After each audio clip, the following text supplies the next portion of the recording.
성경 말씀입니다. 요한복음 11장 25절부터 44절, 좀 긴 내용입니다만 여러분 함께 찬찬히 말씀 읽어 나가시면 좋겠습니다. 11장 25절부터 44절까지 말씀입니다. 같이 읽습니다. 예수께서 이르시되 나는 부활이요 생명이니 나를 믿는 자는 죽어도 살겠고 무릇 살아서 나를 믿는 자는 영원히 죽지 아니하리니 이것을 내가 믿느냐? 이르되 주여 그러하외다. 주는 그리스도시요 세상에 오시는 하나님의 아들이신 줄 내가 믿나이다. 이 말을 하고 돌아가서 가만히 그 자매 마리아를 불러 말하되 선생님이 오셔서 너를 부르신다 하니 마리아가 이 말을 듣고 급히 일어나 예수께 나아가매 예수는 아직 마을로 들어오지 아니하시고 마르다가 맞이했던 곳에 그대로 계시더라. 마리아와 함께 집에 있어 위로하던 유대인들은 그가 급히 일어나 나가는 것을 보고 혹하여 무덤에 가는 줄로 생각하고 따라가더니 마리아가 예수 계신 곳에 가서 배엎고 그 발 앞에 엎드려 이르되 주께서 여기 계셨더라면 내 오라버니가 죽지 아니하였겠나이다 하더라.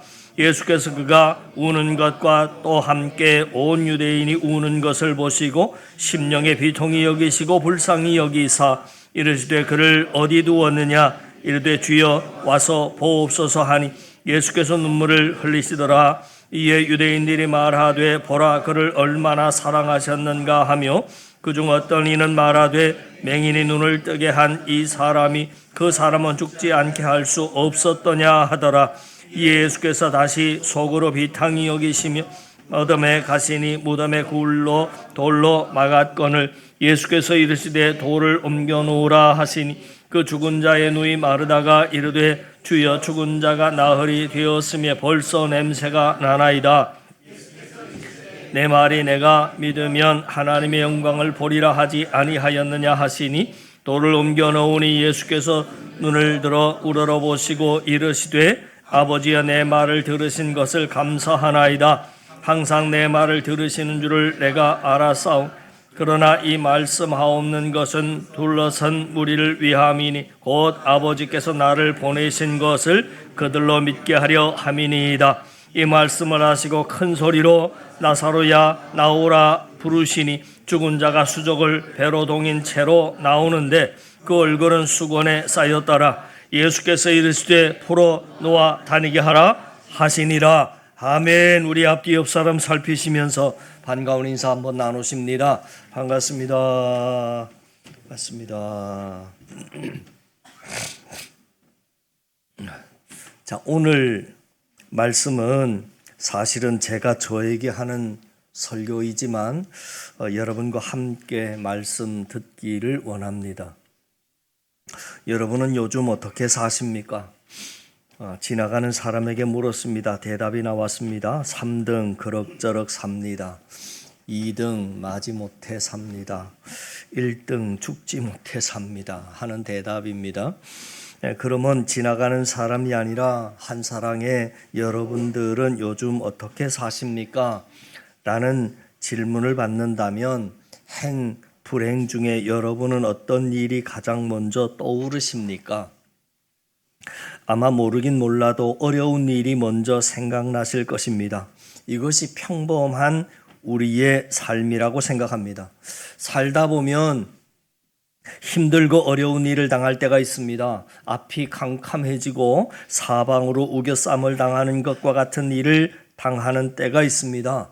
좀처럼 저녁에 잠을 이루지 못하고 잠이 들면 자꾸 깨는 것이 무서워서 그래서 잠들 때 깨지 않고 그냥 잠들었으면 하는 그런 바람을 가질 만큼 힘들고 어려운 일을 당할 때가 누구에게나 있습니다.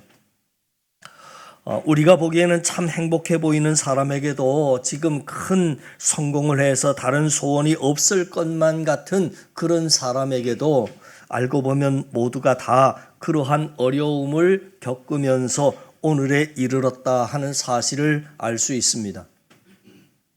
우리는 그러한 어려운 일을 반복해서 당하면서 나름대로 고난을 이겨내는 방법을 터득해 나갑니다. 그 방법은 일종의 지혜에서 오는 것입니다. 많은 고난을 당하면서 알게 되는 고난을 이겨내는 지혜 중에 하나는 모든 고난은 끝이 있다 하는 것입니다. 저도 어려울 때가 있었고 있습니다. 그렇게 힘들고 어려운 고난을 겪고 있을 때 문득 이 고난이 난생 처음 당하는 고난이 아니라고 하는 것을 깨닫게 됩니다. 물론 내용은 달랐지만 앞이 캄캄하고 절망적이고 암담한 것은 왠지 낯설지 않습니다. 사건은 다르고 내용도 달랐지만 고난이 수도 없이 우리의 삶 가운데는 많았다 하는 것을 알게 됩니다. 그리고 정말 더 중요한 것을 깨닫게 됩니다. 그것은 그 수도 없이 많았던 고난들이 다 지나갔다 하는 것입니다. 내가 오늘의 이 고난을 당하게 된 것은 그 전의 모든 고난이 다 끝이 났기 때문이라고 하는 것을 알게 됩니다. 그 순간 머릿속에 번쩍하며 떠오른 기가 막힌 생각이 있었습니다. 그것은 그러므로 이 고난도 끝이 나겠구나 라고 하는 생각이었습니다. 여러분, 시작이 있으면 끝도 반드시 있는 것입니다. 도무지 끝이 보이지 않던 고난의 끝이 보이자 고난은 더 이상 감당할 수 없는 고난이 되지 못했습니다. 고난을 끝까지 위하여 무엇을 어떻게 해야 하는지는 여전히 하나도 알지 못하지만 그것과 비교할 수 없는 매우 중요한 것 하나를 알게 되었습니다. 그것은 어쨌건 하여튼 그 고난도, 지금의 고난도 결국은 끝이 난다라고 하는 것이었습니다. 사순절의 기간을 당해서 저는 개인적으로 나름대로 순서를 정해서 말씀 달력 이외에 성경을 읽어나가고 있습니다. 지난주에 창세기서 8장을 읽었는데 노아의 홍수에 대한 말씀이었습니다. 주야로 40일을 쏟아붓던 비가 그치고 홍수가 끝이 났다 하는 그런 말씀이었습니다. 제가 가지고 있는 성경에는 그 말씀의 제목을 파란 글씨로 이렇게 달아 놓았습니다. 그 제목이 홍수가 끝이다 하는 것입니다. 참 제목을 잘 뽑았다 하는 생각을 해봤습니다. 하나님께서 그 말씀을 성경에 기록하시고 우리에게 전달하시고자 하셨던 중요한 메시지 중에 하나가 바로 홍수가 끝이다 라고 하는 것을 알게 됐습니다. 그것은 홍수뿐 아니라 이 시대를 살아가는 우리 삶의 모든 고난도 끝이 난다라고 하는 메시지이기도 했습니다. 저는 지난 수요일 창세기 8장을 읽으면서 그 홍수가 끝이다라고 하는 부분에서 참 많은 은혜를 받았습니다. 그리고 잠시 후에 눈시울이 붉어졌습니다. 그리고 그 다음 날 창세기 9장을 읽었습니다. 창세기 9장에는 하나님께서 다시는 홍수로 사람을 멸하지 않으시겠다라고 하는 뜻으로 무지개를 세우신 내용이 기록이 되어 있었습니다. 그 말씀을 통해서 또 하나님이 이렇게 저에게 말씀하시는 것 같았습니다. 모든 홍수는 다 끝이 난다. 그리고 그 홍수의 끝은 찬란한 무지개란다 하는 것이었습니다. 모든 홍수의 끝이 있다는 것만으로도 은혜가 되지만 그 홍수의 끝이 무지개라고 하는 말씀은 더 큰 은혜가 되었습니다. 모든 홍수를 믿음으로 잘 버티고 이겨내면 그 끝은 정말 무지개가 될 것입니다. 그 말씀을 읽으면서 저는 또 눈이 빨개졌습니다. 무엇인지는 알 수 없지만 그 말씀이 그렇게 은혜가 되고 위로가 되고 힘이 되었습니다. 이런 글을 읽었습니다. 감자와 여왕이라고 하는 제목의 이야기인데 윌터 롤리라고 하는 사람이 아메리카에서 영국으로 담배를 도입한 군인이자 시인이며 또 탐험가라고 했습니다. 그는 담배와 마찬가지로 감자도 그의 집 정원에서 처음으로 재배했습니다. 여러 해의 시행착오 끝에 감자 재배에 성공을 하자 그는 제일 좋은 종자를 골라서 영국의 왕실에 상납하였다고 합니다. 당시 왕위에 있던 엘리자베스 1세 여왕은 이 롤리를 매우 총애했기 때문에 기뻐하며 이를 왕실의 정원에서 이 감자를 재배케 했습니다. 얼마 후에 감자에서 파란 싹이 나오고 잎이 올라왔습니다. 요리사는 그 파란 잎을 따서 샐러드를 만들어 식탁에 올렸습니다. 왕은 매우 기뻐하면서 이것이 그토록 맛이 좋다던 감자란 말이냐, 그 색깔의 푸르름이 입맛을 한결 돋구는구나 하고는 그 샐러드를 집어 먹어봤습니다. 그러나 그 다음 순간 왕의 표정이 순식간에 찌푸러졌습니다. 왜냐하면 그 맛이 이상할 뿐더러 그 싹에는 독성까지 있었기 때문입니다. 여왕은 그토록 자신의 총애를 받던 롤리가 자신을 독살시키려 한 것으로 오해를 해서 이 롤리를 처형하도록 명했습니다. 아무것도 모른 채 체포당한 이 롤리는 왕 앞에 끌려 나왔습니다. 네 놈이 나를 독살하려고 해놓고는 그 죄를 모른단 말이냐. 왕은 화가 나서 어쩔 줄 몰라 하며 말을 계속했습니다. 내 너를 총애해서 주었건만 너는 감자라고 하는 식물을 나에게 먹여 나를 죽이려 하지 않았느냐.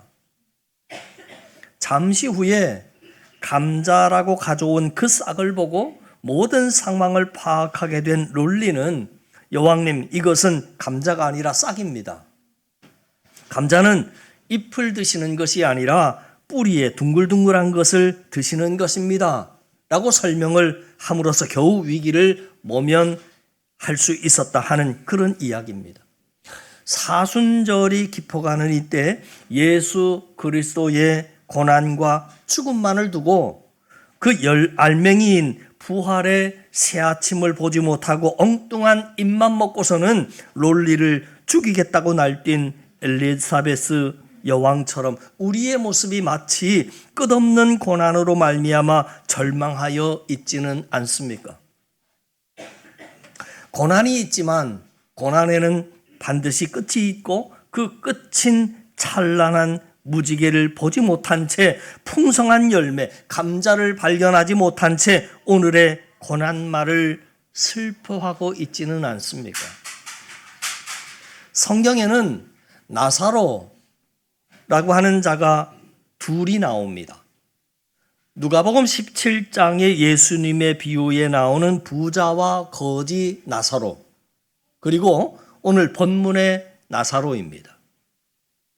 오늘 본문은 우리가 잘 아는 내용입니다. 하지만 이 이야기는 사복음서 중에 유일하게 요한복음에만 나오는 내용이기도 합니다. 나사로는 마르다와 마리아의 오빠로 예루살렘에서 여리고로 가는 길에 위치한 베다니라고 하는 곳에서 살았습니다.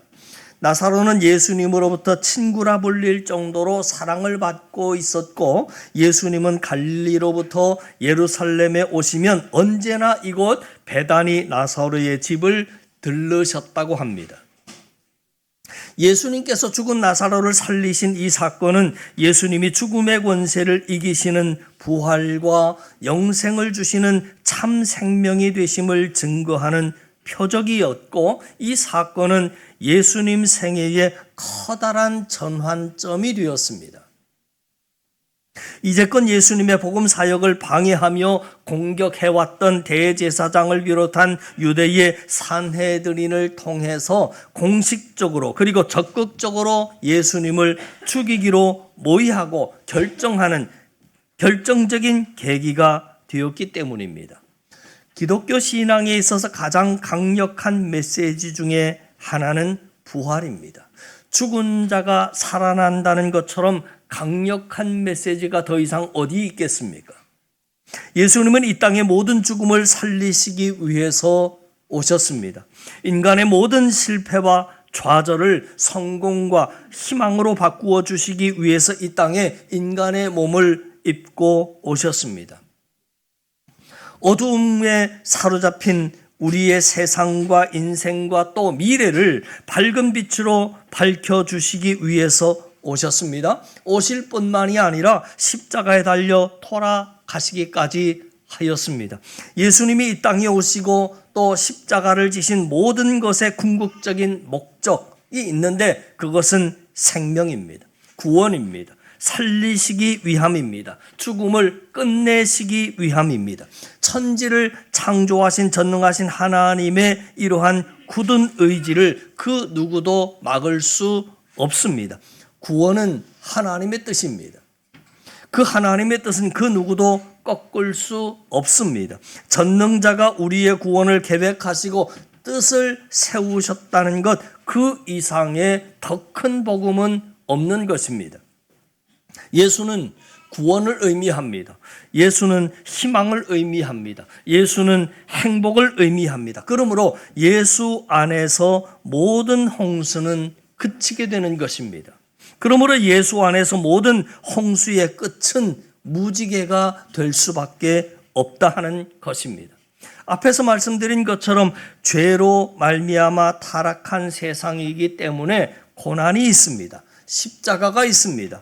환난과 풍파가 있습니다. 불통함이 있습니다. 그러나 그것이 우리의 끝이 아니라 오늘 성경은 말해주고 있는 겁니다. 우리의 끝은 부활입니다. 죽음이 아니라 생명입니다. 패배가 아니라 승리입니다. 실패가 아니라 성공입니다. 슬픔이 아니라 기쁨입니다. 사망이 아니라 구원인 줄을 믿습니다. 우리를 구원하시기 위해서 어떤 대가를 치르시는 것도 마다하지 않으신다는 것을 많이 다 알고 있는 사람들이 누구든지 저를 믿으면 멸망치 아니하고 영생을 얻는다는 것을 믿고 고백하는 사람들이 사는 동안 좀 어려운 일이 있다고 해서 절망하고 낙심하고 하나님을 원망하고 인생을 포기하려고 한다면 그것은 정상이 아닐 것입니다. 사랑하는 성도 여러분, 우리 예수님이 사망의 권세를 이기시고 부활하셨습니다. 고난의 십자가를 지신 후에 부활의 영광을 맞으셨습니다. 예수님은 십자가를 통해서 우리에게 하나님의 사랑을 말씀해 주시고 부활을 통해서 우리의 구원과 소망을 말씀해 주셨습니다. 예수님께서 죽은 나사로의 무덤에서 나사로야 나오라 라고 명령을 하셨을 때 사망은 더 이상 나사로를 그 무덤에 묶어둘 수가 없었습니다. 생명의 주관자가 하시는 명령을 거역할 수가 없었기 때문입니다. 나사로는 상태가 너무 절망적이었습니다. 죽을 뻔한 것이 아니라 죽은 것 같은 것이 아니라 이미 죽었습니다. 이미 죽은 지 벌써 나흘이나 돼서 살이 썩어 냄새가 나는 상태였습니다. 완벽한 죽음이었습니다.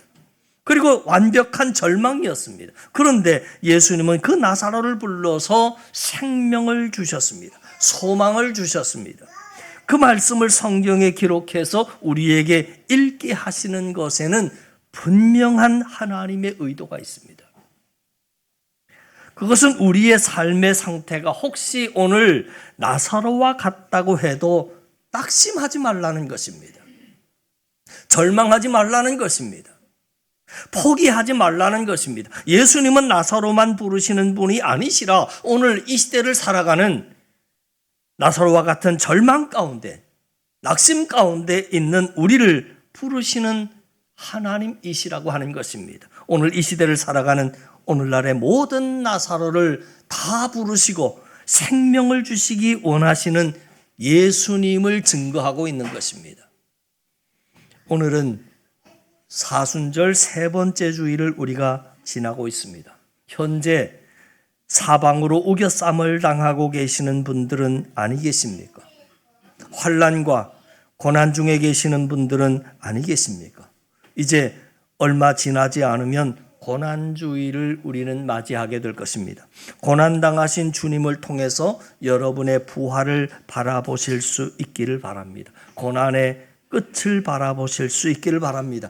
고린도 전서 15장에는 우리는 이 15장을 부활장이라고 하는데 고린도 전서 15장 55절부터 8절의 말씀 좀 깁니다마는 여러분 같이 한 목소리를 읽어나가기를 원합니다. 사망아부터 같이 읽습니다. 사망아 너의 승리가 어디 있느냐? 사망아 너의 쏘는 것이 어디 있느냐? 사망이 쏘는 것은 죄요 죄의 권능은 율법이라. 우리 주 예수 그리스도로 말미암아 우리에게 승리를 주시는 하나님께 감사하노니 그러므로 내 사랑하는 형제들아 견실하며 흔들리지 말고 항상 주에 이르도록 힘쓰는 자라 되라. 이는 너희 수고가 주 안에서 헛되지 않은 줄을 알미라. 여러분 세상에서 죽음을 이길 수 있는 것은 아무것도 없습니다. 돈으로도 안 되고 지식으로도 안 되고 권력으로도 안 됩니다. 세상에 그 무엇으로도 사망을 이길 수 없으나 그러나